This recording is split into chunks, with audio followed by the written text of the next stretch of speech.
హైదరాబాద్ లో దంచి కొట్టిన వర్షం, భారీగా ట్రాఫిక్ జామ్. 4 రోజుల పాటు తేలికపాటి నుంచి మోస్తరు వానలు. కొత్త క్రిమినల్ చట్టాలపై పోలీస్ అకాడమీలో వర్క్షాప్. న్యూ క్రిమినల్ లా యాప్ను ప్రారంభించిన డీజీపీ.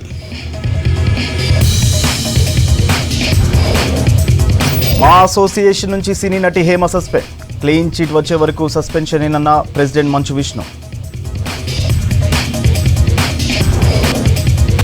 నాంపల్లి పటేల్ నగర్లో భారీ అగ్ని ప్రమాదం, అదుపులోకి మంటలు, షార్ట్ సర్క్యూటే కారణం.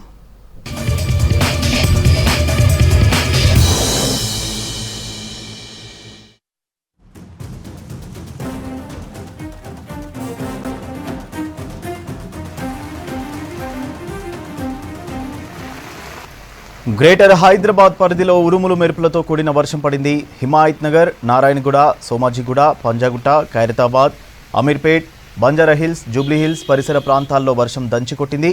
సెక్రటేరియట్తో పాటు సికింద్రాబాద్ ఏరియాల్లో భారీ ఈదురుగాలులతో కూడిన వర్షం పడింది.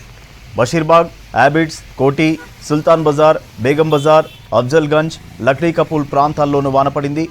సిటీతో పాటు శివారు ప్రాంతాల్లోనూ మోస్తరు వర్షం పడింది.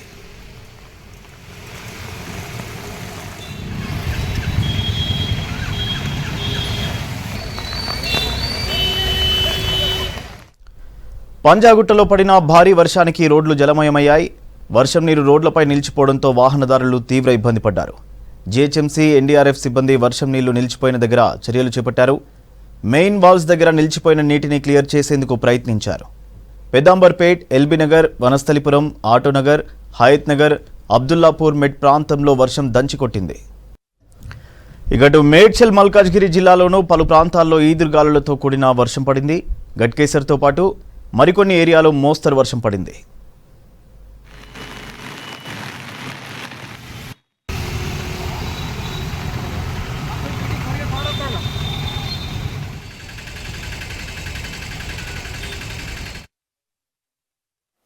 ఈరోజు చూసుకున్నట్లయితే మనకి రాష్ట్రం మొత్తం మీదుగా చాలా చోట్ల వర్షపాతం నమోదయ్యే అవకాశం ఉంది. ముఖ్యంగా లైట్ టు మోడరేట్తో పాటు అక్కడక్కడ మోస్తరు వర్షపాతంతో పాటుగా భారీ వర్షపాత సూచనలు కూడా కనిపిస్తున్నాయి.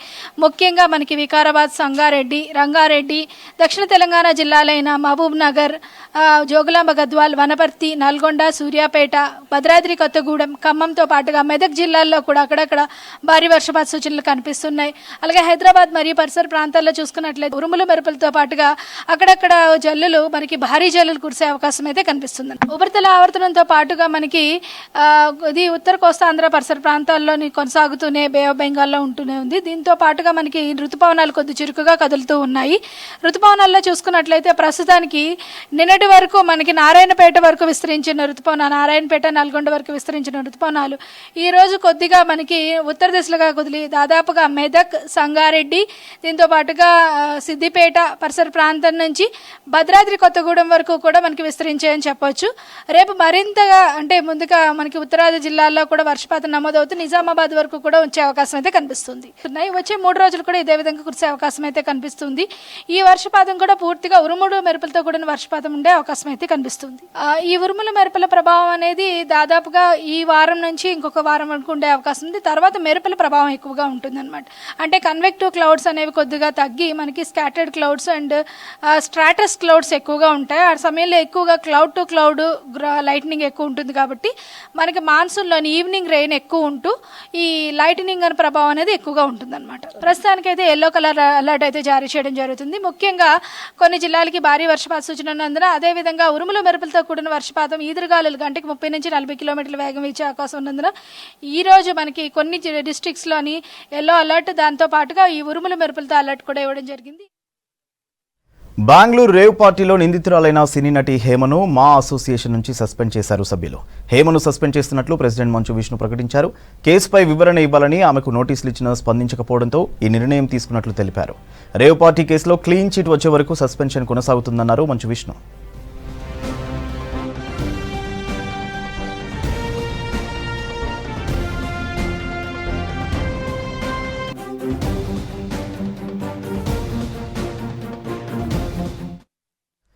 హిమాయత్ సాగర్లోని రాష్ట్ర పోలీస్ అకాడమీలో కొత్త క్రిమినల్ చట్టాలపై తెలంగాణ పోలీస్ శాఖ ఉన్నతాధికారులకు ఒక రోజు సమగ్ర వర్క్షాప్ నిర్వహించారు. డీజీపీ రవిగుప్తా, డాక్టర్ జితేందర్ ఈ కార్యక్రమానికి గెస్టులుగా అటెండ్ అయ్యారు. కొత్త చట్టాలపై వివరించారు క్రిమినల్ లాయర్. అధికారులతో ప్రెజెంటేషన్, ఇంటరాక్టివ్ చర్చలు జరిపారు. న్యూ క్రిమినల్ లా యాప్ను ప్రారంభించారు. ఈ వర్క్షాప్లో దాదాపు 90 మంది రాష్ట్ర పోలీస్ ఆఫీసర్లు పాల్గొన్నారు.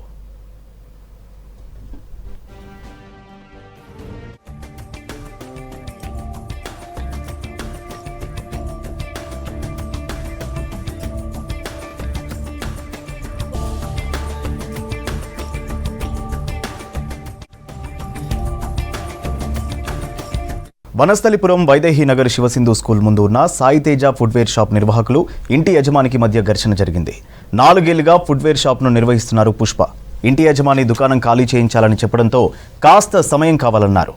ఆగస్టు వరకు సమయం ఇచ్చిన యజమాని సడన్ గా దాడికి యత్నించారని పోలీసులకు ఫిర్యాదు చేశారు. ఫిర్యాదుపై పోలీసులు స్పందించడం లేదని ఆరోపించారు బాధిత మహిళ పుష్ప.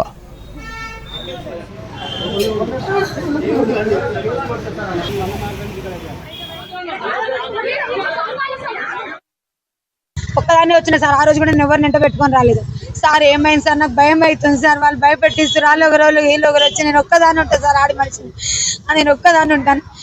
అడిగితే ఏమన్నాడు, ఇంకో నువ్వు సమాజంలో పోతున్నావమ్మా, నీకు అంత భయం ఎందుకు? సమాజంలో ఏమన్నైతే ఎవరు చూడరా అన్నాడు. ఇవాళ ఎవరినైతే నన్ను ఎవరు చూసి ఒక్కరు ఫోన్ ఇవ్వలేదు. వచ్చి అంటుంది ఖాళీ చేస్తారా చేయరా అని అన్నది. మేము చేస్తాము, ఖాళీ చేయడము అని మేము అనట్లేదు, కానీ మాకు టైం కావాలి. ఇప్పుడు 6 months మేము ఖాళీగా కూర్చొని రెంట్ కట్టినాము. ఇప్పుడు మాకు ఏమున్నాయి 2 months గిరాయికి ఉంటుంది. మాది అయిపోయినాక మేము అయిపోయిన తర్వాతనే మేము ఖాళీ చేస్తాం. మేము చేయమన్నట్లేదు, ఎందుకంటే మాది రెంట్ సొంతంది కాదు. మేము కూడా ఎప్పటికైనా వెళ్ళాల్సిన వాళ్ళమే. 25,000 5th 6th లోపు మేము రెంట్ వేసేస్తాము. అయితే ఖాళీ చేయండి అని అన్నారు. ఖాళీ చేయండి అని అంటే మేము ఖాళీ చేస్తాము, చేయండి అనట్లేదు కాదు.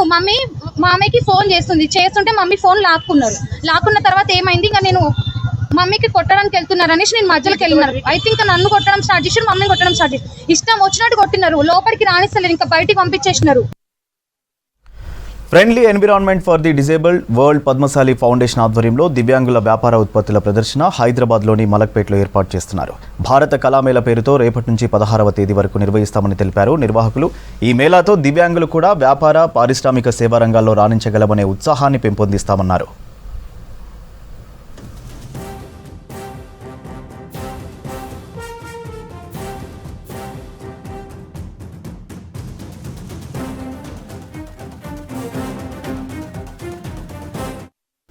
వికారాబాద్ జిల్లా పరిగిలో అక్రమంగా తరలిస్తున్న రేషన్ బియ్యాన్ని స్వాధీనం చేసుకున్నారు పోలీసులు. రంగారెడ్డి జిల్లా కొందుర్గు నుంచి పరిగి మీదుగా కర్ణాటక తరలిస్తుండగా 120 క్వింటాల రేషన్ బియ్యాన్ని సీజ్ చేశారు. డీసీఎంను సీజ్ చేసి రెవెన్యూ అధికారులకు అందించారు. రేషన్ బియ్యం అక్రమ రవాణాపై కేసు నమోదు చేసి దర్యాప్తు చేస్తున్నారు అధికారులు.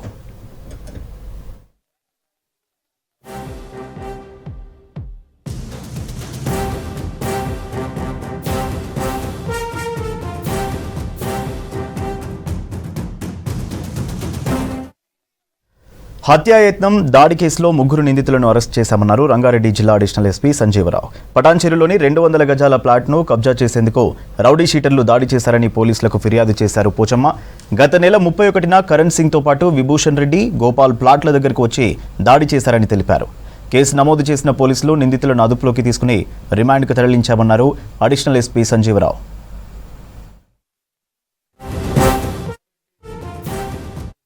ఇంద్రేశం విలేజ్లో కొన్ని ల్యాండ్ ఇష్యూస్ ఉన్నాయి, చాలా కాలంగా జరుగుతున్నాయి. ఈ మధ్యన కొన్ని గ్యాంగ్స్ హైదరాబాద్ నుండి వచ్చేసి చిన్న చిన్న లిటిగేషన్ ప్లాట్స్లో ఇన్వాల్వ్ అయ్యి రియల్ ప్లాట్ ఓనర్స్ డిస్టర్బ్ చేసి, పొజిషన్ డిస్టర్బ్ చేసి బలవంతంగా కబ్జా తీసుకున్న సంఘటనలు 1-2 జరిగినాయి. వాటిలో ఒకటి ఇంద్రేశంలో ఎరకల్లి పోషంకి చెందిన ఒక ప్లాట్ ఉంది. ఆ ప్లాట్ని కబ్జా చేయాలనే ఉద్దేశంతోనే ఈ తిమ్మారెడ్డి గారి విభూషణ్ రెడ్డి, రాళ్ళకత్వ గ్రామానికి చెందిన రోయపల్లి గోపాల్ వీళ్ళిద్దరిని ప్లాట్ను ఆక్రమించుకోవాలనే ఉద్దేశంతో ఆ ప్లాట్ని ఒక థర్డ్ పర్సన్ నుండి రిజిస్టర్ చేసుకొని కబ్జా తీసుకునే క్రమంలో సిటీకి చెందిన కొంతమంది గ్యాంగ్ని, కరణ్ సింగ్ అనే వ్యక్తితోని కొంతమంది గ్యాంగ్ని హైర్ చేసి ఒక 10-15 మంది హైర్ గ్యాంగ్ వచ్చి ఆ ప్లాట్ని పొజిషన్ తీసుకునే క్రమంలో ఆ ప్లాట్ ఓనర్పై దాడి చేసి వాళ్ళని చంపడానికి ప్రయత్నించినారు. ఆ ప్లాట్లో వాళ్ళు వేసుకున్న బోరు, వాళ్ళు అవన్నీ కూడా డ్యామేజ్ చేయడం జరిగింది. వాళ్ళందరి మీద 307 కేసు, తర్వాత 386 ఐపీసీ, 447 427 కేసు పెట్టడం జరిగింది. ఇలాంటి గ్యాంగ్స్ సిటీకి వెళ్ళి వచ్చేసి ఇక్కడ 2-3 ఇష్యూలో ఇన్వాల్వ్ కావడం జరిగింది. వాళ్ళందరూ కూడా అరెస్ట్ చేసి రిమాండ్ చేయడం జరిగింది. నిన్నప్పుడు సంగారెడ్డి మునిపల్లిలో, ఈరోజు పట్టణచెరువులో కూడా ఈ గ్యాంగ్ని అరెస్ట్ చేయడం జరిగింది.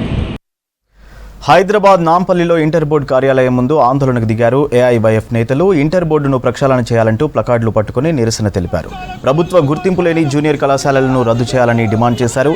అనధికార కార్పొరేట్ కళాశాలలపై చర్యలు తీసుకోవడంలో ఇంటర్ బోర్డు విఫలమైందన్నారు. హైదరాబాద్, రంగారెడ్డి, మేడ్చల్ జిల్లాల్లో వందలాదిగా ఇంటర్ బోర్డు గుర్తింపు పొందని కళాశాలలున్నాయన్నారు. ప్రభుత్వ జూనియర్ కళాశాలల్లో సమస్యలను వెంటనే పరిష్కరించాలన్నారు. 15 రోజులుగా అనధికార కళాశాలల్లో అడ్మిషన్లు, తరగతులు నిర్వహిస్తున్న అంశాలపై చేపట్టిన సర్వే నివేదికను బోర్డు కార్యదర్శి శృతి ఓజాకు అందించారు సమాఖ్య నాయకులు.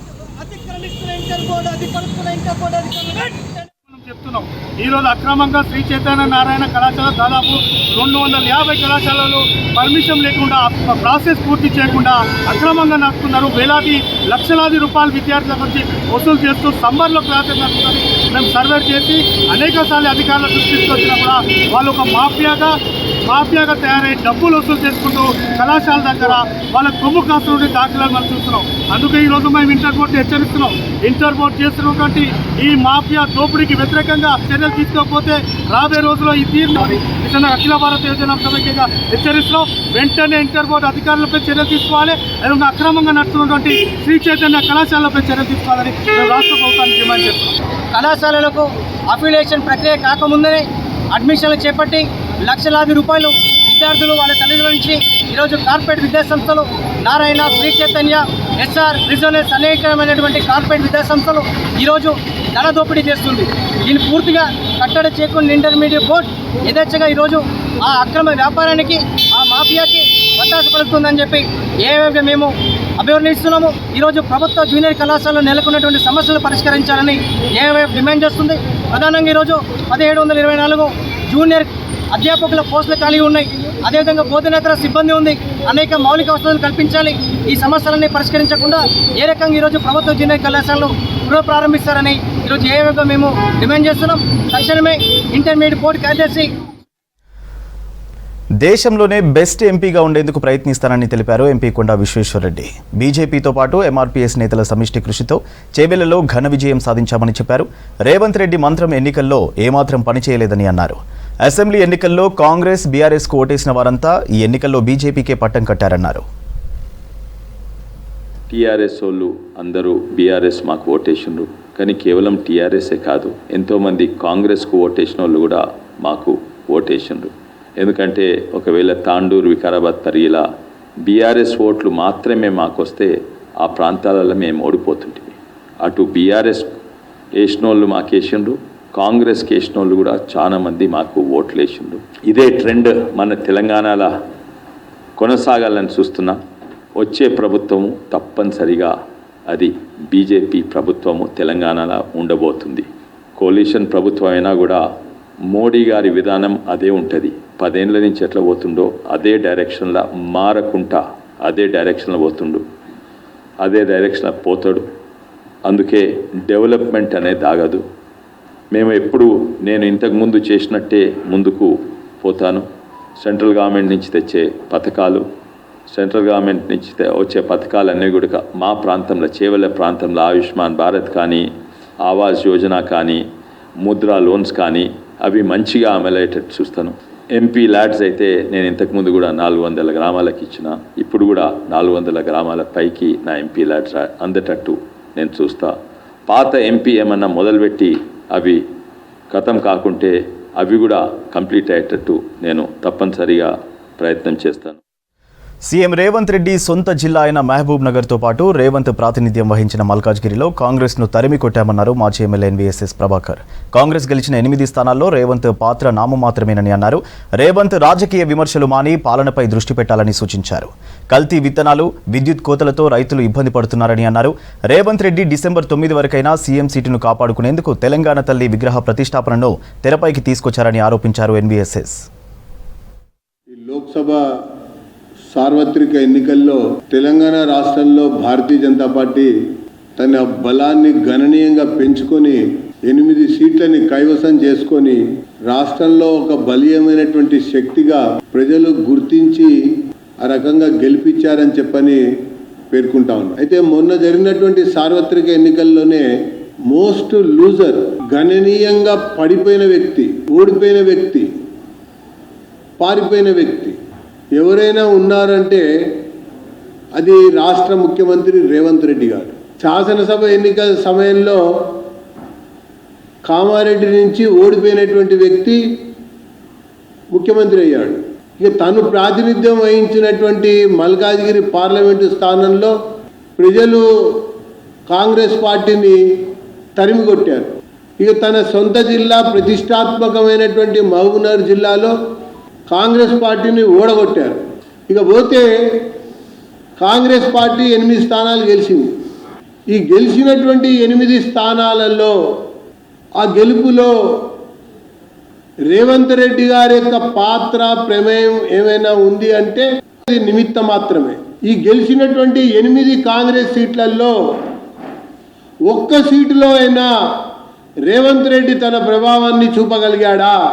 తన వల్ల గెలిచానని గెలిచిన అభ్యర్థి అయినా చెప్పడానికి ముందుకు వస్తున్నాడా అంటే పేరుకు కూడా ఒక్కరు కూడా అసలు రేవంత్ మాటనే తీయటలేదని చెప్పని నేను పేర్కొంటా ఉన్నా. అందుకనే నేను మొదట్లోనే అన్నా, the most loser in this general